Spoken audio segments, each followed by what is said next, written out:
도루 없는 50홈런, 원래대로 30홈런 마이너스 30도루 이상. 김도영, 뭐가 더 가치 있을까? 도루를 포기한 김도영, 선수 가치의 재정의와 포지션 철학의 전환. 1. 40에서 50홈런으로 기대치의 재설정이 갖는 의미. 야구에서 한 선수에 대한 기대치가 바뀐다는 것은 단순한 수치의 변화가 아니다. 그 선수가 팀에서 어떤 역할을 하고 어떤 방식으로 가치를 창출하는가에 대한 근본적인 재정의를 의미한다. 김도영이 과거 40홈런 마이너스 40도루 클럽을 논하는 맥락에서 언급됐다면 현재는 도루 없는 50홈런 페이스라는 완전히 다른 프로파일로 시즌을 진행하고 있다.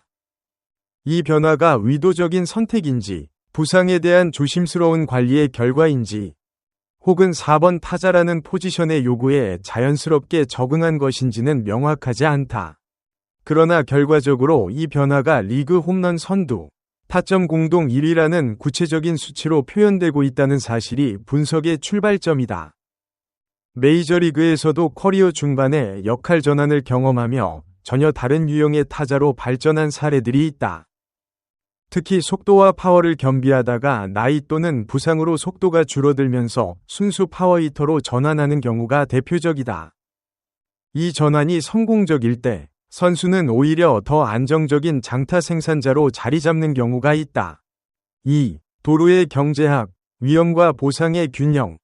도루가 줄어드는 것을 단순히 능력의 포기로 볼 것인지 아니면 전략적 선택으로 볼 것인지가 이 분석의 핵심이다. 야구 통계학에서 도루의 가치를 계산하는 방식은 생각보다 복잡하다. 성공한 도루는 팀의 득점 기대값을 높이지만 실패한 도루는 그것을 크게 낮춘다. 일반적으로 도루 성공률이 약 70에서 75% 이상을 유지해야 기대값 측면에서 팀의 이득이 된다는 분석이 있다. 그리고 여기에 부상 위험이라는 변수가 추가된다.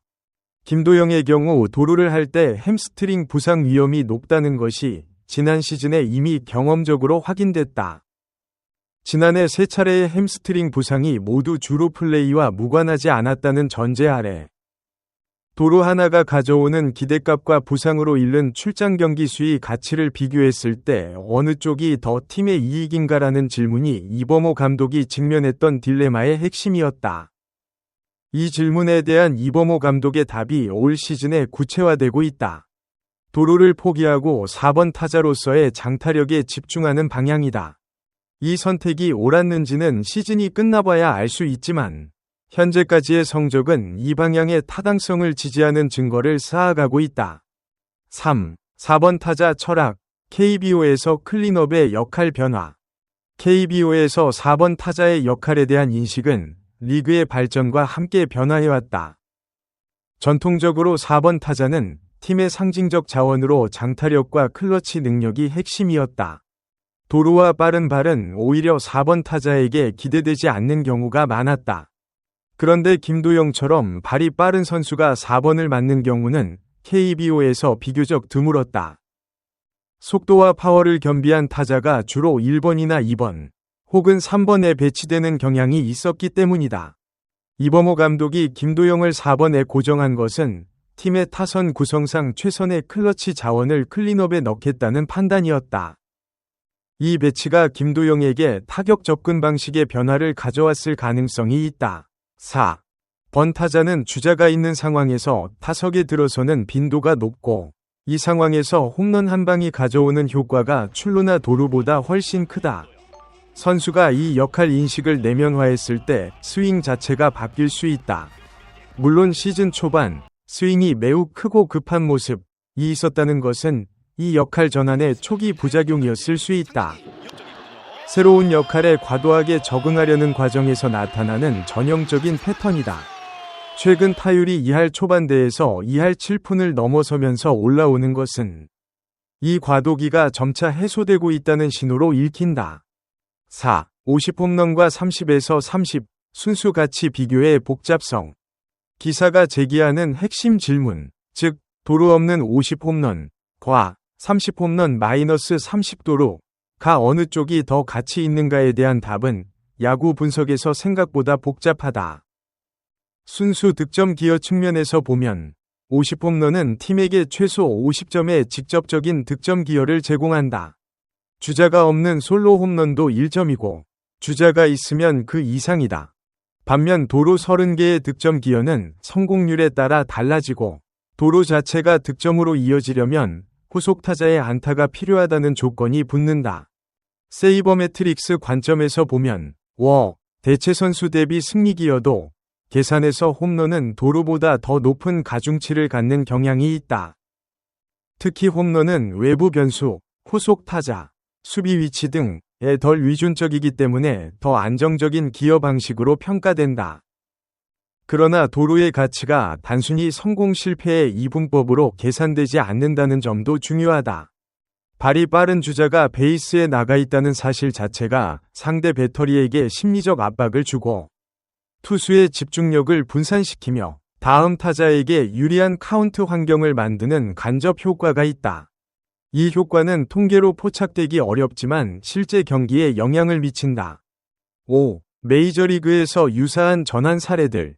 특정 선수가 전성기의 속도와 파워를 겸비하다가 어느 시점에서 순수 파워히터로 변모하는 패턴은 메이저리그에서도 반복적으로 관찰된다. 가장 잘 알려진 사례 중 하나는 베리 본즈의 커리어 후반부다.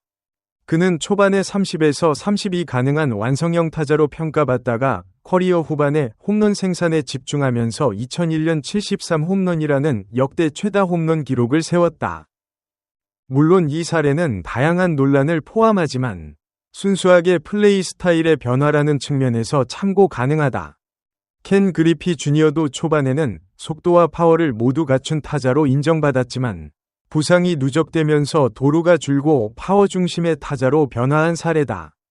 그리피의 경우 부상 이후 도루가 사실상 사라진 뒤에도 팀의 핵심 클린업 타자로 오랫동안 기여했다. KBO에서는 나성범이 비슷한 패턴을 보인 적이 있다.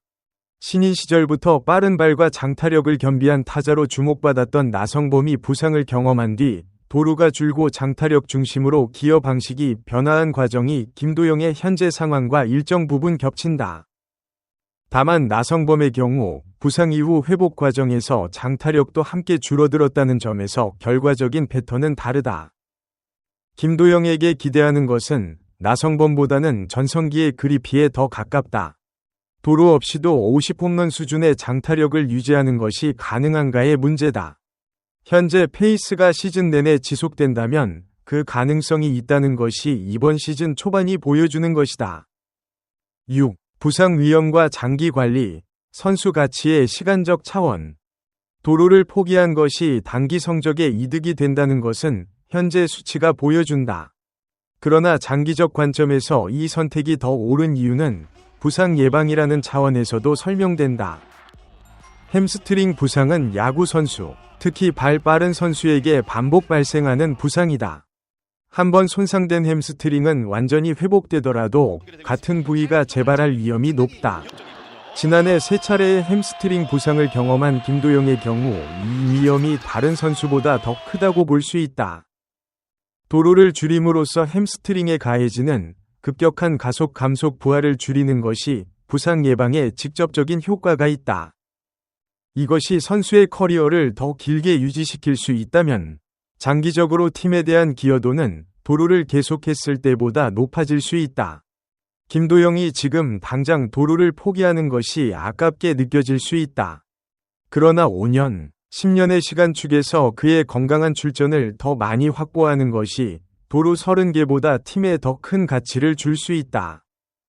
이범호 감독의 판단은 이 장기적 시각을 반영한 것으로 볼 수 있다.